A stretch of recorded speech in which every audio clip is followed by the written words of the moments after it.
brand new episode of WSI TV. Enjoy the show.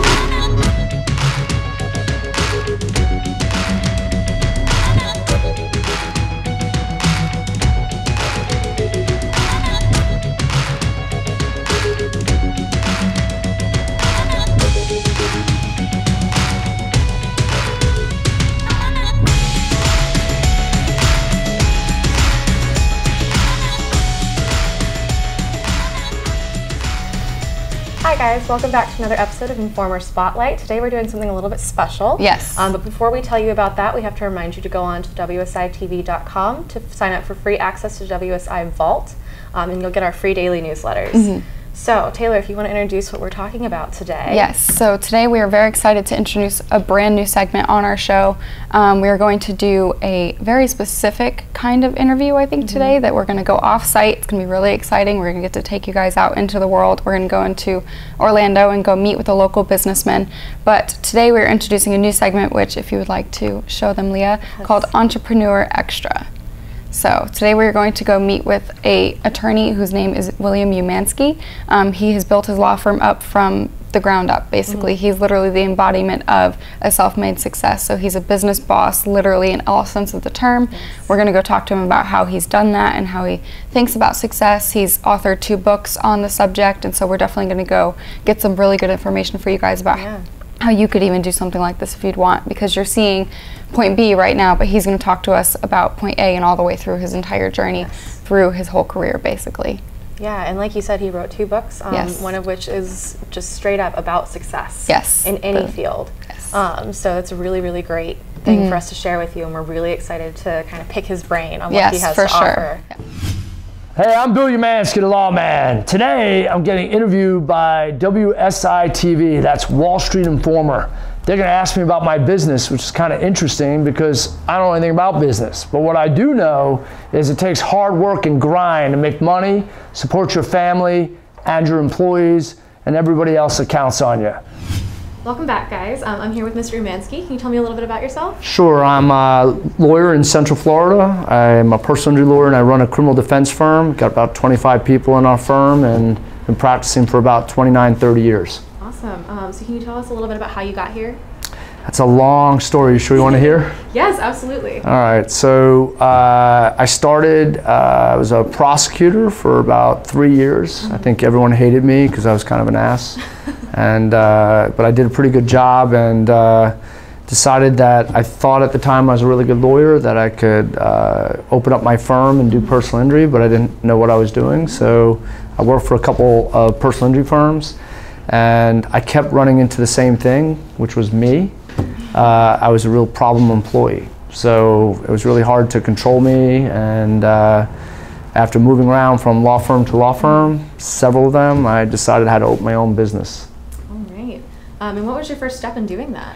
Oh, that was like really pathetic. I actually found a place in a building that was built like in the 50s, and the rent was like $300 a month, and they had a desk with green plastic chairs and green carpet, and I couldn't afford an assistant. I had a partner at the time, and we opened our doors and started doing criminal defense work. All right, so really from the ground up. Yeah, it was the ground up. In fact, I was so, back then I had no confidence about myself. So when we actually got someone in the door to consult, because back then you didn't do it online, and I was too afraid to actually meet them because I was embarrassed about the green carpet and the green plastic chairs.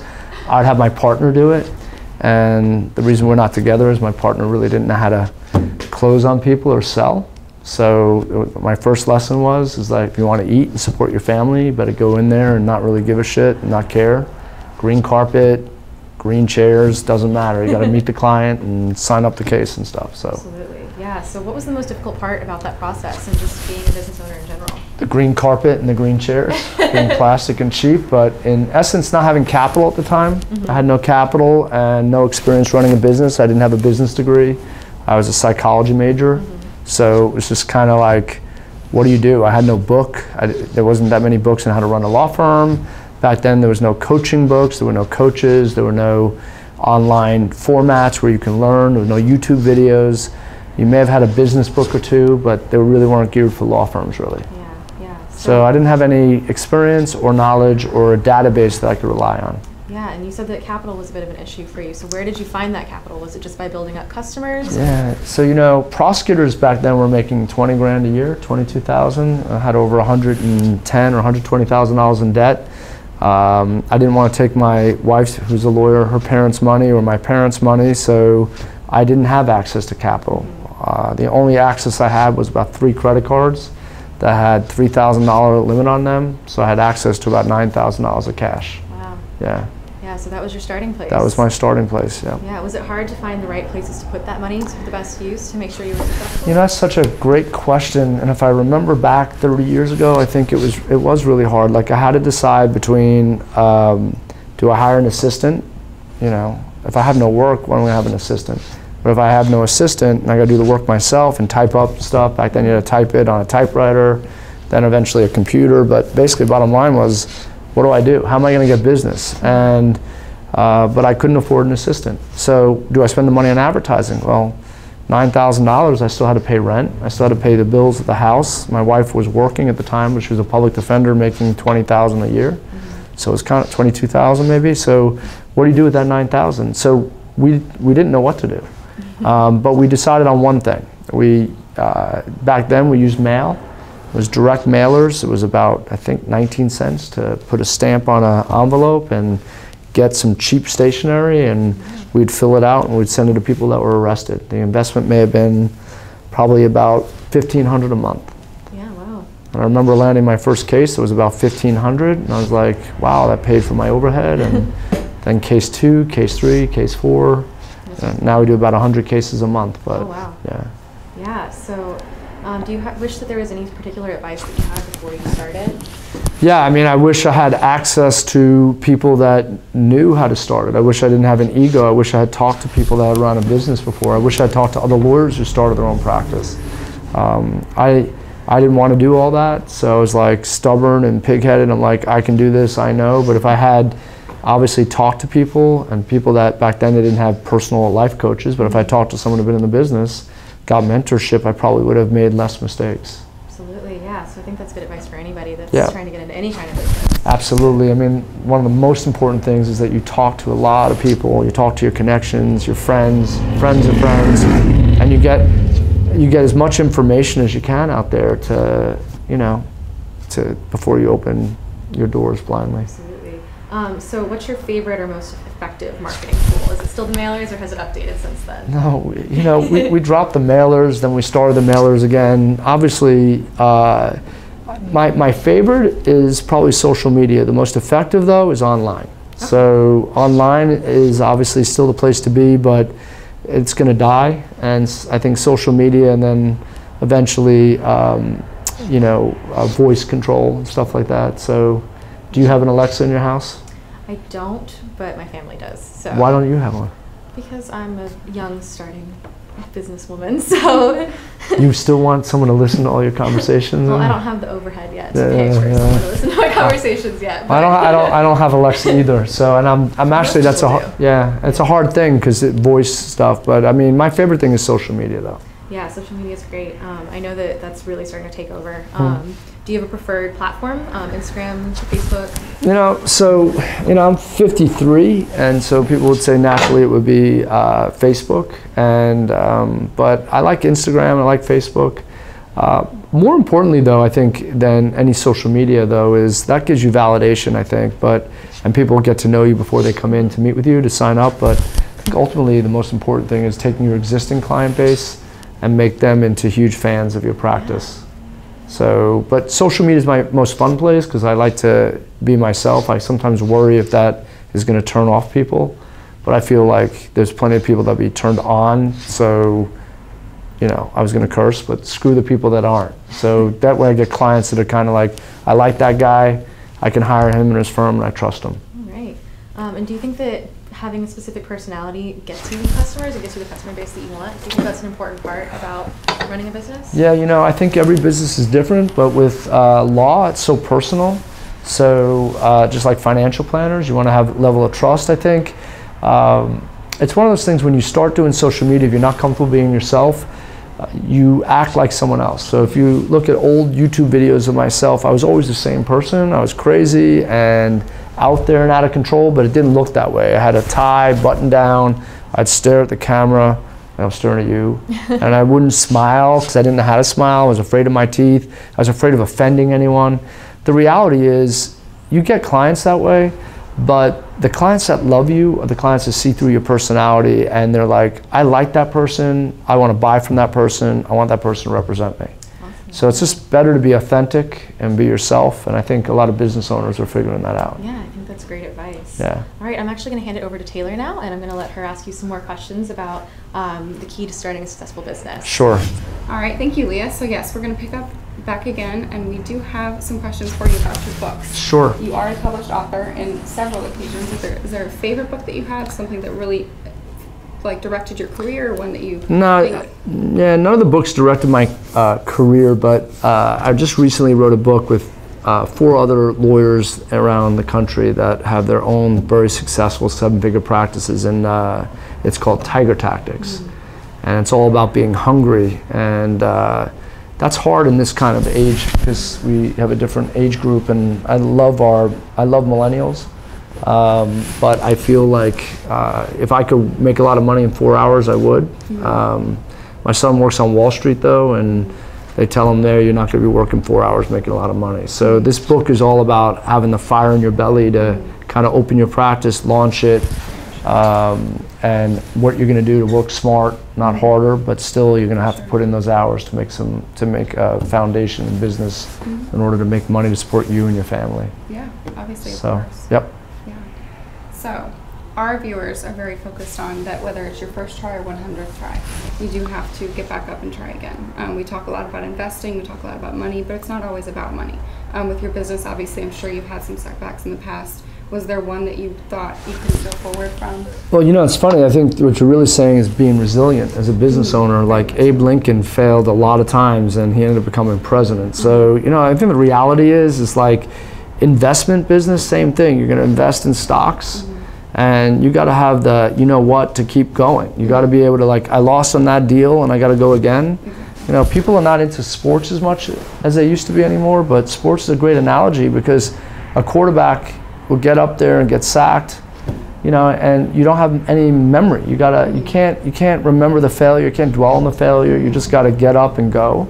The one thing that was a setback that would have caused me to rethink everything, there's never been. There's setbacks all the time. I mean, recently we fired or let go or parted ways or whatever ways so I don't get sued. I'm just kidding, but I don't want to get sued. But seriously, but like we let go of a top performer because maybe that person wasn't in complete alignment, in my opinion, with our values. And since then, we've had to hire, rehire, hire again. And it's been very, very difficult. And we usually don't have so much turnover. In the last 3 or 4 months of turnover, that's a nightmare for a business. And it's a struggle, and you're stressed out, and you're working extra hours to cut up for the slack. But that's like, even in that particular situation, I look down, I'm like, I'm just optimistic. I'm kind of like, what would really, really be cool about this story in about a year is I'll have a ton of videos to show other lawyers all the F-ups and all the stuff we had to go through. It's all going to end up in the right direction. So I think that people that are successful, they have setbacks, and you just move on from them. Very true. Yes. Yeah, like every day there's a setback of some kind. So if that makes sense. No, yeah, absolutely. It does strike me, and I'm sure Leah would agree, that you guys are very centered on your philosophies here. Obviously, that you have to have some sort of guiding factor when you're performing businesses, whether it's law or you got to be a grinder. So like I play poker, and there are players that can play for 17, 18 hours straight. It's not an old man game or old woman's game. It's a young person's game, because you got to be able to sit there and you got to be able to grind it out. And there's days that you'll be losing, and you just got to keep grinding, because if you know what you're doing, you'll eventually win. So what we look for here is people that have hunger. There's a great lawyer in town, and he runs a practice, and it's Morgan & Morgan. And he wrote a book called You Can't Teach Hungry. And the book's okay, but the title is the best. Yes. So you can't teach hungry. But we look for people that are hungry. And in every generation, there are people that are hungry, and then there are people that are not so hungry. Very true. Yes. And they usually get eaten up. So. Is that a question you ask in your job interviews? No, I don't want to get sued for that, but are you hungry? You know, you can't ask them that. Very you know, true. you could ask them, but they're going to say, yeah, I'm hungry. But recently we interviewed someone, we said, what gets you up out of the bed in the morning? And they were like, well, to be honest, nothing. And I was like, man, you couldn't even bullshit me, just come up with something. So, you know, but hunger is something you can't measure. It's hard to measure in interviews. Sometimes you know, the way they respond, how they're going to follow up with you. But I'd say that's 1 out of every 20 people that are hungry, really. So, but that is one common denominator in our business is hunger. Yes. So. Forgive the pun, but it is trial and error, then it does sound like. Yeah, it is. It is. And not to mention that we are in your mock courtroom, in your office. Yeah. So how important do you think it is for not only your clients, but just maybe your employees to be acclimated to your situation for being in court, or just taking your situation head on? Yeah, you know, I don't try cases anymore, so I run a law firm, but I have great trial lawyers, and we have a lawyer that's actually in court today, trying a case with a tough case, an armed robbery. It's a pretty serious case.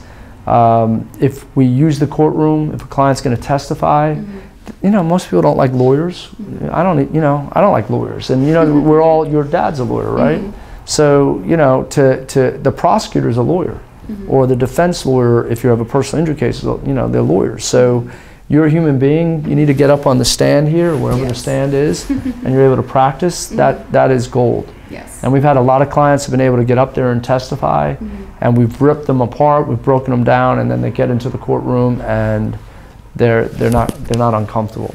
You're always anxious, but being in here breaks the ice. Yes. So it's important. So Yeah.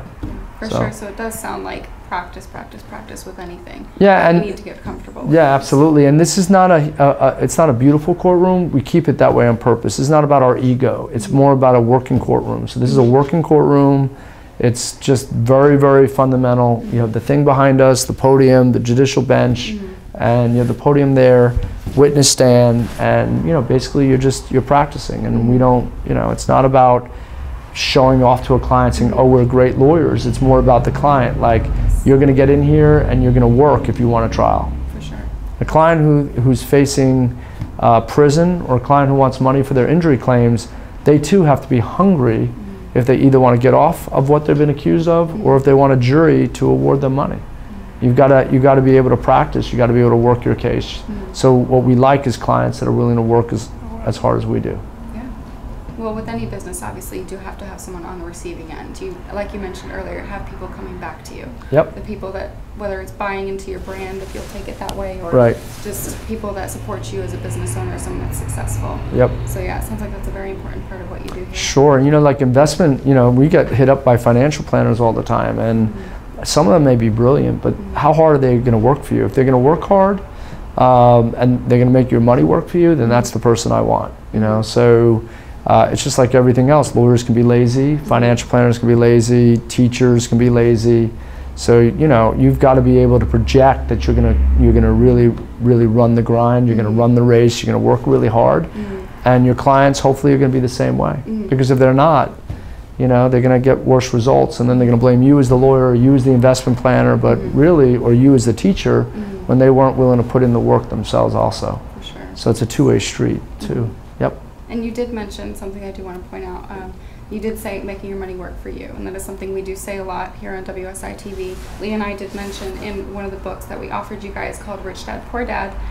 It's all about making your money do the work for you, so you're not working for your money. And that's a very important philosophy. Yeah, so I think obviously it's healthy to have a blend of your finances for personal and business, and the way to do that is when you start out, I think what most lawyers do is they make a mistake, they make money, and then they get that first BMW.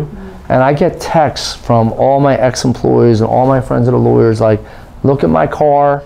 And this is not about one lawyer who got an Infiniti because he got it at a great price and he deserves it, but that's because he was driving an old car for years, 12 years. He definitely deserves it. But what most lawyers do is they get that first great year, and then they're spending. They're getting that, they're going away, and they're spending a little bit too much money going in Europe, which is great, but you know, you don't need to stay at a 5-star hotel. They get that BMW, they start spending money, and what happens is that they find themselves in debt that they can't finance their business. So they use credit, And credit's great, but at the same point is that if they have a bad quarter or a bad year, they're not able to grow. So what we did is we managed our finances like a lot. We paid off all our debt. We were able to take care of a lot of our stuff. We did it very quickly because when other people were buying BMWs, I was driving an old car. And now I have a lot of, it's not about ego, but I have nice cars. I got a fancy BMW, I have a sports car, I have an Italian sports car, I have 3 or 4 cars that are really nice. The joke is they're worth more than my house, but the key is that they're all paid off. So there's no debt on them, and I have no guilt driving them. The insurance is high, but I don't have debt. I don't have carrying costs except for repairs, but I don't, it's like nothing. But because I don't have debt, I'm allowed to invest in my business. I'm allowed to, if there's a slow time, like this week was slow, and I don't have to lay anyone off this week or next month because I have cash reserves for at least a year. So I can choose to actually reinvest in my business. So it is very, very important to have really be tight on your personal finances because it allows you to take more chances in your business and you'll feel more comfortable. Yes. So. You did mention, of course, everyone gets the dollar signs in their eyes when you do get that first big check-in. Yep. We talk a lot about the fear and greed cycle. It's in the stock market. It's in personal finance. It's everywhere, basically. But so basically what you're saying is that you do need to put those emotions, keep them in check, and keep the debt down to a minimum and keep your finances it's your mind. Your emotions, but even more importantly than your emotions, your ego. But your ego is driven to your emotions. So the reality is a lot of personal injury lawyers, if you have remember we sell a case that we got an $800,000 fee. And that's a lot of money. That was several years ago. And like you take that fee and you're like, man, I can do this, I can do that. And you feel really good about yourself. But the reality is, you got to save it for the years after, that you may not settle a case for that kind of fee that you're going to get. So you just got to put your ego down and take a certain chunk of it. And what we do is we put some in savings, some back in the business, and then I'll take a very small amount and do it for something, personally satisfying because I worked hard. Why am I working if I don't use it? Yes. Right? So yes, it is a great balance that you have going, and obviously it's something that people should strive for if you are creating your own business or even just in your life. Yep. But is there anything else that you have, any advice that you would give to an entrepreneur looking to chase success? There's several good programs out there. Can I talk about different programs? Yes, so there's a program called Strategic Coach. There's a guy named Dan Sullivan, and it's a great program for entrepreneurs because it's all about how you, in fact, it's just an amazing program. It's all about taking risks, but how you live your life, how you, some of the things that you talked about, money management, but also how life is, about building a business where you can get other people involved, that they're following their own dreams, and that you actually can create a business within a business. So for instance, like we have a marketer that came here and he's being very helpful, he's developing stuff, but he's not going to want to market for me forever. He's going to want to grow and develop his own thing. So if he's entrepreneurial and he decides he wants to run his own business, maybe I can become a partnership in that business. So it's like you want to create a business that supports you and your family, but you definitely want to have an opportunity to help your employees grow. But the reality is, all the business books talk to you about that all day long, but there's a very few subset of people that are willing to put in the hard work and commitment to do that. So talk is cheap, right? So is that your parting advice? Yeah, talk is cheap. Yeah. Yes. Yeah. Well, thank you very much for speaking with us. Is there anything else you'd like our viewers to know before we sign off? Yeah, Wayne Klinkbiel is just a very, very sweet guy. Much nicer than I am. And he's a better lawyer than I am. Hey guys, so we hope you enjoyed that very special edition of our show this week. Again, that was the brand new segment that we're starting, the Entrepreneur Extra. But before you do sign off, we do have one more thing to remind you before you go. Absolutely. Go ahead. If you want to join us in Vegas, we're really pushing it just because we really want to meet you guys. Yes, for sure. And it's coming up. Yes. Fast. Yeah, it's so soon. So now is one of your last chances to get a ticket. Make sure you reserve your seat before it fills up. The 4th Annual Wealth Summit. Yes. So yeah, December 7th and 8th. Reserve your seat, which I highly recommend you do very soon. You can go straight to mywealthsummit.com, like we've been saying. Super easy. Just sign up right there, and then we're going to give you all the information you need to find out how your ticket could be free, which we have talked about extensively in our other videos if you'd like to check them out on our channel. And we really hope that you guys take advantage of this to come meet us for everything that we're going to present for you at the Annual Wealth Summit. It's just going to be a great weekend for things that you can learn and just a great experience overall. So we really hope you take advantage of it. Yeah, we can't wait to meet you guys. Yeah, of course.